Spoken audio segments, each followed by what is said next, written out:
This channel does not promote any violent, harmful, or illegal activities. All content provided by this channel is meant for an educational purpose only. School service পরীক্ষায় সেরা সাফল্য মানেই oxygen books SSC gateway series. কারচুপি করে চাকরি পাওয়া হয়েছিল, সেই কারচুপি করে চাকরি পাওয়ার যে তালিকা, সেই তালিকাতেও কারচুপি। এই প্রশ্ন আমি এমনি করছি না, অনেকগুলো কারণ আছে। লক্ষ্য যখন স্কুল সার্ভিস, সঙ্গে আছে গেটওয়ে সিরিজ, অক্সিজন বুকস। গতকাল মানে মাঝরাত বললেই ভালো হয়, মাঝরাতের তৃতীয় তালিকায় তৃণমূল বিধায়কের মেয়ের নাম জুড়ল এসএসসির হলফনামায় বেআইনি নিয়োগে নাম ছিল চোপড়ার বিধায়কের মেয়ে রোশনারার, কিন্তু প্রকাশিত প্রথম তালিকায় ছিল না হামিদুর রহমানের মেয়ে রোশনারার নাম। হাতে নাতে এই গড়মিল টিভি9 বাংলা ধরে ফেলে। 2018 থেকে কালীগঞ্জ হাই স্কুলের শিক্ষিকা ছিলেন বিধায়কের মেয়ে রোশনারা।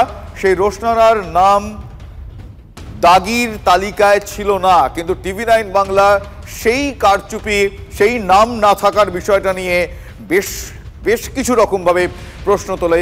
আপনারা জানেন সেই প্রশ্ন বারবার আমরা তুলেছিলাম, আমরা বারবার সেই বিষয়গুলো সামনে আনি, যার কারণ প্রত্যেকটা মুহূর্তে স্বচ্ছতার সঙ্গে আমরা, সাহসিকতার সঙ্গে আমরা মাঝরাতে যে তৃতীয় তালিকা বেরোয়, সেই তৃতীয় তালিকায় তৃণমূল বিধায়কের মেয়ের নাম রোশনারার নাম জুড়ে দিয়েছে এসএসসির হলফনামায় বেআইনি নিয়োগে নাম ছিল চোপড়ার বিধায়ক রোশনারার মেয়ে রোশনারা, কিন্তু প্রকাশিত প্রথম তালিকায় নাম ছিল না। আমার সহকর্মী সুমন মহাপাত্র প্রত্যেকটা মুহূর্তে এই খবরের আপডেট নিয়েছে, প্রত্যেকটা মুহূর্তে প্রত্যেকটা বিষয়ে খুঁটিনাটি সুমন মনিটরিং করেছে। সুমন, এক্ষেত্রে নাম না থাকা, আমরা ওই পপ ইন পপ আউট বলি একটা ভাষায়, তো নাম না থাকা, দুম করে নাম চলে আসা, তাহলে কি এক্ষেত্রে বলতে পারি টিভি9 বাংলার চাপের মুখে এটা করতে বাধ্য হলো এসএসসি? একেবারে তাই। দেখো, কালকে রাত্রিবেলা এখন লিস্ট বেরোলো, সেখানে কিন্তু কোথাও এই প্রথম লিস্টে রোশনারা বেগমের নাম ছিল না, কিন্তু এসএসসি যে এফিডেভিট দিয়েছিল তাতে নাম ছিল। পরবর্তীকালে মাঝরাতে এই লিস্ট ঢোকানো হয়েছে। আমার সাথে রয়েছেন ফিরদৌস সামিম, যিনি সবচেয়ে ভালো বলতে পারবেন। সামিমদার নাম ছিল না প্রথমবারের লিস্টে, তারপর লিস্টে নাম চলে এলো, ম্যাজিক নাকি? দেখুন, আমি খুব আশ্চর্য হয়েছি এই তালিকা প্রকাশের পরে।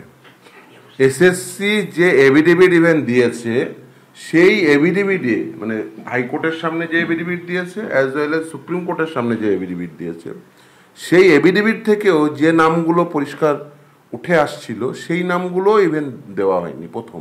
দ্বিতীয় হচ্ছে যে দেখুন কি কি ইলিগালিটিস হয়েছে। এক, ওএমআর শিটে প্রাপ্ত নাম্বার এবং ট্যাবুলার শিটে প্রাপ্ত নাম্বারের মধ্যে পার্থক্য।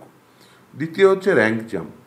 তৃতীয় হচ্ছে আউট অফ দ্য প্যানেল, অর্থাৎ কোথাও নাম নেই। চতুর্থ হচ্ছে এক্সপায়ারি প্যানেলের ভ্যালিডিটি এক্সপায়ার হয়ে যাওয়ার পরে যাদের অ্যাপয়েন্টমেন্ট দেওয়া হয়েছে সেই নামের লিস্টই নেই। শুধু তাই নয়, আর একটা ইলিগালিটিস হয়েছে এবং সেটা কিন্তু রায়ে উল্লেখ রয়েছে। সেটা হচ্ছে যত পরিমাণ রেকমেন্ডেশন ইস্যু করেছে এসএসসি, তার থেকে অনেক বেশি অ্যাপয়েন্টমেন্ট লেটার ইস্যু করেছে বোর্ড। যেমন ধরুন নবম দশমের ক্ষেত্রে এসএসসি বলছে 11,610টি রেকমেন্ডেশন লেটার ইস্যু করেছে, বোর্ড বলছে 12,964টি অ্যাপয়েন্টমেন্ট লেটার ইস্যু করেছে। তাহলে এই যে সংখ্যার পার্থক্য, তারা যখন আর্গুমেন্ট চলে তখন একটা অপযুক্তি দেওয়ার চেষ্টা করেছিল যে রংফুল রেকমেন্ডেশন হয়েছিল, তাই আমরা একই ব্যক্তির নামে দুটো রেকমেন্ডেশন বা আর একটা রেকমেন্ডেশন লেটার ইস্যু করেছে, তার এগেনস্টে আর একটা অ্যাপয়েন্টমেন্ট লেটার ইস্যু হয়েছে, অর্থাৎ এক্সেস অ্যাপয়েন্টমেন্ট নেই। এটা অপযুক্তি ছিল তার কারণ, এবং সেটা নিয়ে ডিলও করেননি খুব বেশি, এবং সেটা লেখাও আছে রায়ে যে এক্সেস অ্যাপয়েন্টমেন্ট। আমাদের কাছে কিন্তু সেই সম্পূর্ণ তালিকা আছে 12,964 জনের নাম, রোল নাম্বার সহ। ফলে এই যে অপযুক্তি, এই অপযুক্তি একেবারেই ধোপে টেকে না যে না আমাদের এক্সেস অ্যাপয়েন্টমেন্ট হয়। আমি বলছি 1806 হচ্ছে টোটাল সংখ্যাটা। আপনাদের হিসেবে সংখ্যাটা কত হওয়া উচিত? মোর দেন 6,000। শিক্ষাকর্মী মিলিয়ে? না, একদমই না, শিক্ষক, শুধু শিক্ষক। হ্যাঁ, নবম দশম এবং একাদশ দ্বাদশ শিক্ষাকর্মীদের তালিকাও বের করা উচিত ছিল, কিন্তু তারা এখনো পর্যন্ত বের করেননি। এদের কাছ থেকে টাকা ফেরত নিতে হবে, এদের সামনে নিয়োগ প্রক্রিয়ায় অংশগ্রহণ করতে দেওয়া যাবে না। যদি নিয়োগ প্রক্রিয়ায় অংশগ্রহণ করতে দেন তাহলে যেটা হবে সেটা হচ্ছে এই যে নিয়োগ প্রক্রিয়াটি হতে চলেছে, অর্থাৎ নিয়োগ প্রক্রিয়া অনগোয়িং সিলেকশন প্রসেস, সেটাও কিন্তু কলুষিত হবে। তারা যদি চান যে এই নিয়োগ প্রক্রিয়াটিকে কলুষমুক্ত রাখবেন, তাহলে কিন্তু তাদের উচিত যে এই যে তালিকা সেটাকে কলুষমুক্ত রাখা, সেটাকে ত্রুটিমুক্ত রাখা, কিন্তু তারা এই তালিকা একেবারেই ত্রুটিমুক্ত রাখতে পারেননি। দেখবেন আপনি লিস্ট ওয়ানেই আবার পরবর্তীতে অ্যামেন্ডমেন্ট এসছে, অ্যাডেন্ডাম এসছে, রাত্রিবেলায় দুজনের নাম, এবং তার মধ্যে একজন তো শুনলাম একজন তৃণমূল কংগ্রেসের এমএলএর মেয়ে, ফলে এমএলএ যতক্ষণ না পারমিশন দিচ্ছেন ততক্ষণ তার মেয়ের নাম তোলা যাবে না। এরকম কত এমএলএর মেয়ে, এমএলএর আত্মীয়, মন্ত্রীর আত্মীয়, মন্ত্রীর ডিরেক্ট টাকা নেওয়া, মহামন্ত্রীর খুব পছন্দের লোক, এদের তো নাম তোলা যাবে না, ফলে খুব স্বাভাবিকভাবে তাদের নাম আসেনি। এই যে এসএসসি যে লিস্টটা দিল আপনারা বলছেন অসম্পূর্ণ, অনেকটা চেপে যাওয়া হয়েছে, তাহলে এটা নিয়ে তো লিগ্যাল পয়েন্ট তৈরি হচ্ছে।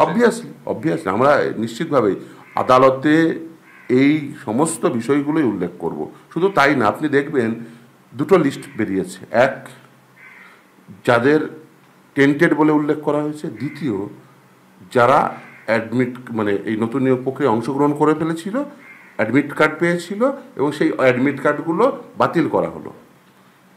এরা এমন একটা সিস্টেম কায়েম করেছে, শুধু চাকরি অনিশ্চিত হয়েছে তা নয়, চাকরির পরীক্ষার অ্যাডমিট কার্ডও অনিশ্চিত হয়েছে। ভাবুন যে আগে কি হতো, এর আগে ধরুন কেউ যখন অ্যাপয়েন্টমেন্ট পেত বা রেকমেন্ডেশন দিত, হয়তো মামলা চললে বলা হতো যে subject to the outcome of the such and such writ petition অথবা সাচ এন্ড সাচ প্রসিডিংস। কিন্তু এখন এমন অবস্থা দাঁড়িয়েছে যে অ্যাডমিট কার্ডও বলতে হচ্ছে যে অনিশ্চিত এই অ্যাডমিট কার্ড। একদম মানে নির্দিষ্ট প্রশ্ন, এই যে তালিকা বেরোলো, এই তালিকা বেরোনোর পর specifically found to be untainted যারা, তাদের কি কোনো লাভ হবে? না, দেখুন এইটা মানে একেবারেই তাদের স্পষ্ট করে বুঝে নেওয়া উচিত যে নট স্পেসিফিক্যালি টেন্টেড বলে যাদের উল্লেখ করা হয়েছে, এই সিস্টেমে কিন্তু হয়তো আপনাদের খারাপ লাগবে, কিন্তু এই যে গোটা সিলেকশন প্রসেস 2016 সালে, সেই গোটা সিলেকশন প্রসেসে কোথাও একজনও আনটেন্টেড বলে কোনো জায়গা থেকে চিহ্নিত হননি আদালত থেকে। তার কারণ প্রথম কথা, যারা ধরা পড়েছেন ডিরেক্টলি তারা টেন্টেড, কিন্তু তার বাইরের অংশটা যে সম্পূর্ণরূপে আনটেন্টেড, অদাগী, এটা বলা যায়নি। কেন বলা যায়নি? তার অনেকগুলো কারণ রয়েছে। যেমন ধরুন, এখনো একটা টেন্টেড শ্রেণী এখনো আইডেন্টিফাইডই হয়নি। কারা? যাদের ইন্টারভিউয়ের মার্কস ম্যানিপুলেশন হয়েছে। সিবিআই রিপোর্ট দিয়েছে, বলেছে ইন্টারভিউ মার্কস ম্যানিপুলেশন হয়েছে, কিন্তু কাদের ইন্টারভিউয়ের মার্কস ম্যানিপুলেশন? কারণ যে সিটে মার্কসগুলো বসিয়েছে সেই সিটগুলো এখনো পর্যন্ত কিন্তু উদ্ধার করতে পারেনি। আবার দেখুন, এই যে apart from that ratio violation হয়েছে, রিজার্ভেশন রুল ভায়োলেশন হয়েছে। মানে এই যে আমাদের যে নিয়োগের যে আইন 2016 সালের রিক্রুটমেন্ট যে রুলস, সেই রুলসের এক একটা ধাপ হয়েছে। তো প্রথমে ইন্টারভিউ লিস্ট, তারপরে মেরিট লিস্ট, তারপর সেখান থেকে প্যানেল অ্যান্ড ওয়েটিং লিস্ট। তো এক একটা ধাপ করার পিছনে কিছু আইনগত ভিত্তিভূমি আছে, যে ইন্টারভিউ লিস্ট রেশিও মেনটেন করে তৈরি করতে হবে, সেই ইন্টারভিউ লিস্ট থেকে ইন্টারভিউ নিয়ে মেরিট লিস্ট তৈরি করতে হবে, রিজার্ভেশন পলিসিটা মেনটেন করতে হবে। আমরা অন্য আরেকটা মামলা চলছিল এই নবম দশমের ক্ষেত্রে এবং একাদশ দ্বাদশের ক্ষেত্রে, যে রেশিও ভায়োলেশন হয়েছে, রিজার্ভেশন পলিসি মেনটেন হয়নি। সেগুলো যেহেতু গোটা লিস্ট বাতিল হয়েছে, তাই সেগুলো নিয়ে আর পুঙ্খানুপুঙ্খ মানে বিচার হয়নি। তার কারণ হচ্ছে সেগুলো নিয়ে পুঙ্খানুপুঙ্খ বিচার হলে আরও টেন্টেড ক্যান্ডিডেট বেরোবে। তার কারণ যারা ধরুন রেশিও ভায়োলেট করে ইন্টারভিউ চান্স পেয়েছে, তারাও কিন্তু টেন্টেড। এবার এই যে যারা টেন্টেড, যাদের নাম আমরা দেখতে পাচ্ছি, এর বাইরে আরো অনেকে টেন্টেড থাকতে পারেন, তারা বলছেন যে আমরা হাইকোর্টে যাব, আমরা আইনি লড়াই লড়বো। তাদের কি গ্রাউন্ডটা আছে? দেখুন, আদালত সবসময় আছে। আদালতে কে যাবেন কি যাবেন না সেটা সম্পূর্ণভাবে তার নিজস্ব বিষয়। যদি ধরেন এই টেন্টেডের মধ্যে একজনও ক্যান্ডিডেট থেকে থাকে যে সত্যি সত্যি টেন্টেড নয়, হতেই পারে, তাহলে তার আদালতে যাওয়ার নিশ্চিতভাবেই তার অধিকার রয়েছে, এ নিয়ে কোনো সন্দেহ নেই। কিন্তু তাকে প্রমাণ করতে হবে যে হ্যাঁ, তিনি একেবারেই টেন্টেড নয়, মানে দাগি হিসাবে চিহ্নিত হলেও তিনি দাগি নন, এটা প্রমাণ করতে হবে। তিনি যদি প্রমাণ করতে পারেন, ওয়েল অ্যান্ড গুড। যদি প্রমাণ করতে না পারেন, তাহলে টেন্টেড হিসেবে তাকে নিয়োগ প্রক্রিয়ায় বসতেও দেওয়া হবে না। দ্বিতীয় হচ্ছে তাকে অর্থটা ফেরত দিতে হবে, মাইনের টাকাটা। সুমন, তুমি শামীমের সাথে কথা বলো এবং এই মুহূর্তে আপাতত তোমায় ধন্যবাদ জানাচ্ছি। চাকরিহারা শিক্ষক চিন্ময় মণ্ডল আমাদের সঙ্গে রয়েছেন, সরাসরি আমি চিন্ময়ের সঙ্গে কথা বলবো। চিন্ময়, এখনো পর্যন্ত আপনার সঙ্গে আমার যেই মুহূর্তে কথা হচ্ছে সেই সময় যে সংখ্যাটা 1806, এবং কিছুক্ষণ আগে শামীম আহমেদ আইনজীবী তিনি বলছিলেন যে এই সংখ্যাটা যদি সেইভাবে দেখা হয় 6000, কিন্তু এখনো পর্যন্ত আদালতের যা রায় তাতে 2016 প্যানেলে অদাগী বলে কেউ নেই, ফলে বেশ কিছু টেকনিক্যালিটিস আছে। আপনার কি অবজারভেশন এখনো পর্যন্ত এই তালিকা পাওয়ার পর? দেখুন, প্রথমত তালিকা তো কেউ নিজে থেকে বার করে আনেনি, এটা তদন্তের ওপর ভিত্তি করে হয়েছে। ঠিক। সিবিআই তদন্ত করেছিল, বাগ কমিটির রিপোর্ট ছিল, সিবিআই তদন্তের ভিত্তিতে যারা যারা টেন্টেড বলে চিহ্নিত হয়েছে তাদের নামগুলোই কোর্ট দিতে বলেছে, এবং স্পেসিফিক্যালি সেটা শুনানির সময় সুপ্রিম কোর্ট বলেও দিয়েছে যে সিবিআই লিস্ট আপনাদের কাছে আছে, আপনারা টেন্টেডদের নামগুলো দিয়ে দিন। তো সেই অনুযায়ী লিস্ট দেওয়া হয়েছে। বিগত 3 বছর আগেও এই লিস্ট ছিল, 2 বছর আগেও কোর্টে এই লিস্ট দেওয়া হয়েছে, এবং আজকেও সেই লিস্ট আমরা দেখতে পাচ্ছি। তো যে লিস্ট আগেও ছিল সেই লিস্টই জমা পড়েছে, এখানে নতুন কোনো সংযোজন বা বিয়োজন আমরা দেখতে পাইনি। এখন যেটা ফিরদৌস বাবু বললেন যে এক্সপায়ারি অফ প্যানেল, এখন এই বিষয়ে বলতে গেলে দুটো কথা বলতে হয়। যে এক্সপায়ারি অফ প্যানেল যেটা হাইকোর্টে যখন বিকাশ বাবু, শামীম বাবুলা লড়েছিলেন সিঙ্গেল বেঞ্চে, ডিভিশন বেঞ্চে, তখন কিন্তু একদম ক্লিয়ারলি এভিডেভিট সহকারে জমা দেওয়া ছিল 17ই ডিসেম্বর এবং 19শে ডিসেম্বর 2019, সেটা এক্সপায়ারি ডেট। এবং বিকাশ বাবু তার সাবমিশনে, মানে তার শুনানি চলাকালীন তিনি নিজেও তার স্টেটমেন্ট দিয়েছিলেন যে হ্যাঁ এটাই হচ্ছে এক্সপায়ারি ডেট, তারপরেরটা বিবেচনা করা হবে বা তারপরেরটা নিয়ে প্রশ্ন তোলা হবে।